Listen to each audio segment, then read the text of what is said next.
How's it going, everyone? Welcome back to a new video on the channel and welcome to the BMW 5 Series. Now in today's video I want to take a look at this G30 5 Series, take you guys on a bit of a tour around this car, talk to you guys about the spec of it, and then we're going to go on a little bit of a drive just to show you guys more of what this car is actually like on the road. Now, the G30 5 Series, this is probably one of the last generation of the 5 Series where people actually consider it nice looking.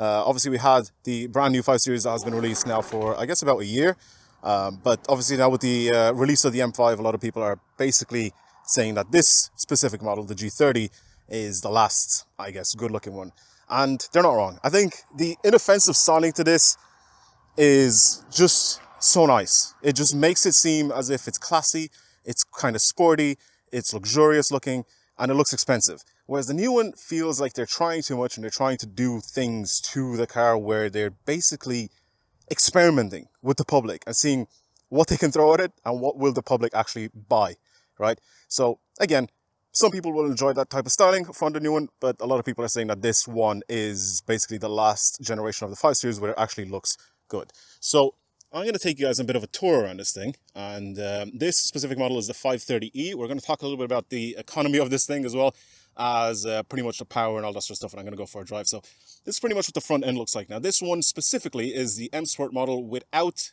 a bunch of options where you'd have the upgraded headlights where they'd be like laser lights or full LED slash whatever, but basically they are just completely different to these ones.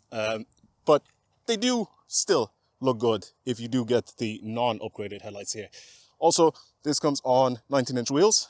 You can, I think, get 18s as well, which look a little bit worse. And you can also get the 20s, which will make the ride quality worse, but they do look quite a lot better. But these are still quite nice on this car, the 19s for this one. Now, this specific model is, like I said, a 530e. This combination of paint, it's on black. Basically, the interior is black as well. And yeah, I think, pretty sure the black sapphire metallic, is that what it's called? I'm pretty sure the paint for this thing, it's pretty much the same color that's on my M4 as well. So it's just such a nice shape, this 5 Series, isn't it? I feel like there's nothing inoffensive about it. I feel like it just shows like a class and it just looks really, really good. Now this car here obviously is the 530e model, like I said, so it's the hybrid one. So it has the B48 in it as the 2-liter petrol, and then obviously has the hybrid system as well, which again, like I said, I'm going to talk to you guys a bit about that once we get on the inside. And yeah, but this is pretty much what the rear end of this thing looks like. It does have two exhausts at the back, dual exhaust at the back, but most of the time only this one is the one that's working, and then this one here only comes on, I think, if you put it into sport mode. So a lot of the time, especially when you're starting the car up for the very first time, you'll see steam coming out of this exhaust and then nothing out of this one. So I think only when you put it in sports mode, the other one opens up. This also has reversing camera and all that sort of stuff. I feel like you can get so many options for this thing as well. You can make it like a baby 7 Series. Like, there's so many things that you can spec on this type of car, where you can basically make it a mini 7 Series. You can upgrade the seats, you can make it have 360 cameras, you can even get a long wheelbase of this in specific markets, and it's just, again, like, why would you even bother buying a 7 Series when you can spec one of these out? But then again, you know, it isn't everybody's plan to basically go and spec one of these out and make it worth the same price as a 7 Series, you know. So again, the M Sport model also comes with that different rear end there as well. The black window surrounds as well for this model, and slightly different side skirts as well for the M Sport. Anyway, let's go on to the inside of this thing, where we'll see a few more things. This is pretty much what it looks like when you're on the inside of one of these things, and I think this is probably one of the nicest interiors that we've had in a BMW, due to the fact that it doesn't have the dumb big like Samsung Odyssey widescreen that all of the new BMWs actually have. So this one, as you can see, has the virtual cockpit. This is a 2019 model, so it has the upgraded virtual cockpit, which they've changed, and even the iDrive is actually slightly different as well. So this specific car also comes with Apple CarPlay and Android Auto, and if you do end up getting one of these, try to get that wireless as well, wireless Apple CarPlay and Android Auto. I think the earlier generations of this, so the 2017 and the 2018 ones, I don't think they come as standard. Plus, I think these dials or whatever, the virtual cockpit, is slightly different as well. Even the steering wheel is just a nice looking steering wheel. I think it suits this car quite a lot. Obviously, the SE version of this car is going to be a bit different. It's going to be a bit more comfortable than this one, but this one has, I guess, some more of a sporty feel because it's, you know, it's an M Sport package. But the thing is, when you're buying a car like this, I feel like the only reason why you get an M Sport package is because it just looks a little bit better and a little bit more aggressive, whereas the SE one just kind of is more for luxury. And I feel like a lot of people that just don't really care for the car, except for the actual name, they'll end up buying the SE version of this car. This one doesn't come with the upgraded Harman Kardon sound system, or the Bowers and Wilkins if you get the really big boy ones.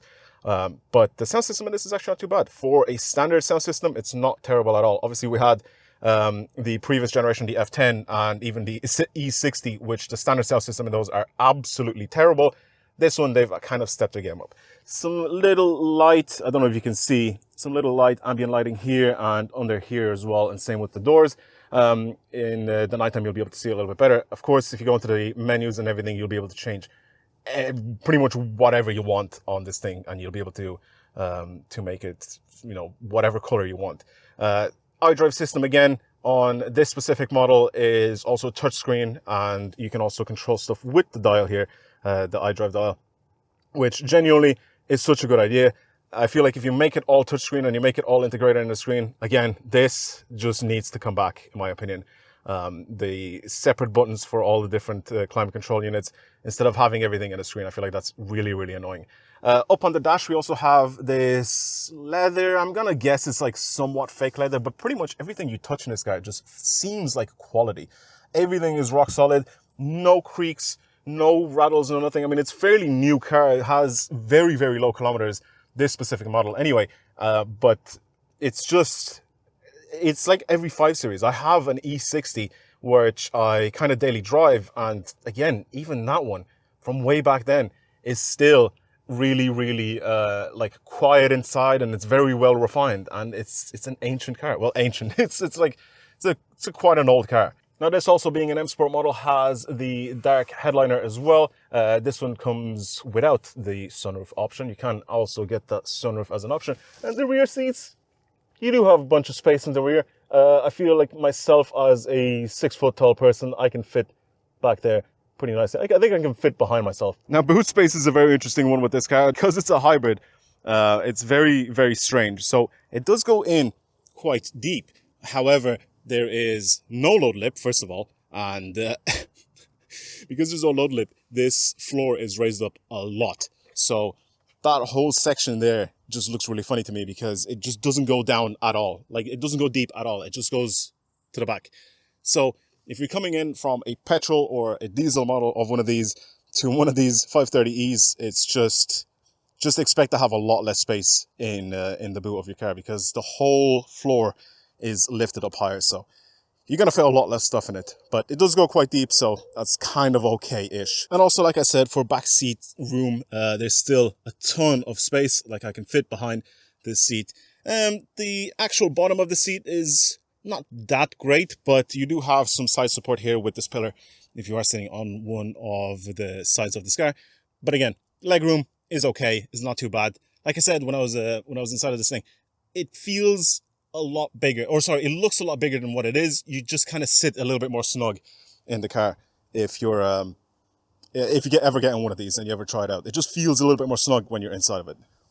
Now, the car itself makes around 250 horsepower, and that is with the engine and the EV motor combined. So the hybrid system kind of works like that. You can either use it so it's only with the electric system, which right now, with the way this thing has been driven before, you get about 23 kilometers of range on just electric alone, which is a bit bad. I feel like the economy for this, or just the engine itself, is okay-ish, but in terms of just driving on full electric power alone, you're not going to get a lot out of it. And that being said, you definitely do need to charge this at home if you're just planning on using this thing with just electric alone. Now, I'm driving this thing on a pretty uneven road here, so it's no sounds, no rattles, no knocks, nothing. It just drives. It just seems to soak in everything. And I guarantee you, if you go to the fully luxury spec, because you can get a luxury spec SE line version of one of these, and it's probably going to be even more comfortable than this. It's definitely a lot more comfortable than my M4, I'll tell you that. And I do have adaptive suspension on my M4, so again, it's kind of different. You can't really compare a saloon one of these that's not even an M Light car to like a fully stacked M car. So pretty quiet. The one thing I don't like is that once you put this thing into sport mode, you will end up getting some fake exhausts or fake engine noises coming from the speakers of this thing. Not a great sound by any means, but I think if you are really tempted, you can technically go and turn off this sound and just code it out if you really want to, which I did on my M4. For whatever reason, they decided it was a good idea to put that on an M4 as well. So regardless, you can code it out if you really don't like it. It's a super quiet, super relaxed car. I think if this was the 530D or anything higher than that, but I think the 530D in a car like this would probably be one of the best specs, because you can then use it, if you're that type of person that will end up using it, you can use it for long distance journeys. Right now, this thing with a full tank and electric range, I'm having about 500 kilometers of range, which is not great at all. It's really bad, actually, if you think about it. It's terrible on fuel. If you're buying one of these to save money on fuel, don't, because it is terrible on fuel. The thing is though, with this specific car, is that the actual fuel tank size for this car is very small. I'm pretty sure it's only like 55 liters or 50 liters or something like that. It's very small for the type of car that it is. But again, they tried to make this thing so it's hybridized, so you can have that extra bit of range with the electric motor. But what's the point? You're getting like 20, right now I'm at 24 kilometers of range on my electric motor, and it's almost at 100% on the capacity. Now, I'm gonna put this thing back in comfort mode, just like normal, and I'm gonna just drive it regularly. Look at this. Got a little caterum coming out. Very nice. Like that.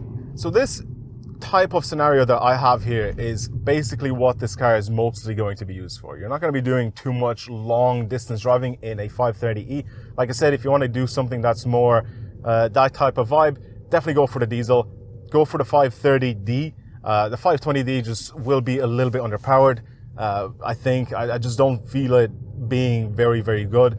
And the 530D, again, it's just will end up being a much better car in the long term, I think, for a lot more use you can get out of that car versus this one. Like this one, for example, if you end up deciding to go into mainland Europe, for example, like I'm in Ireland here, if I end up going into mainland Europe or anything like that, and if I want to use this car there, it is going to be a headache. You're going to have to stop so often to go for fuel, because the fuel tank is just tiny on it, and it's not particularly economical anyway. So again, if you're doing that sort of driving, definitely go for a diesel.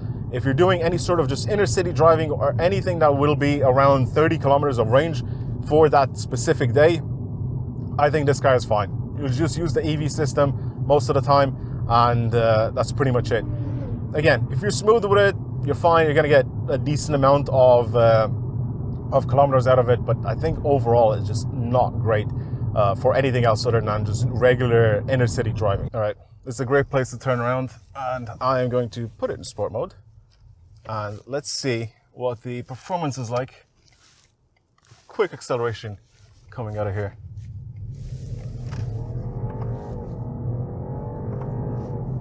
And that's 80. Pretty quick. Not too bad.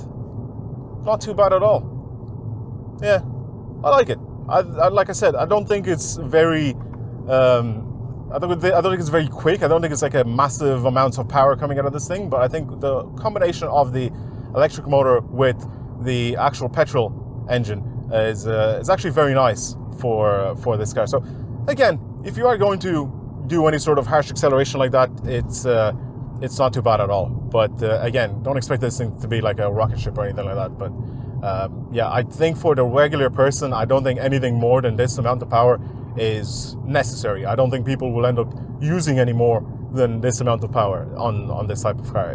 I think it's more than enough. And now we stick on the old cruise control. Everything's is in max E drive, so the battery is staying charged, and we're just cruising along, doing the speed limit.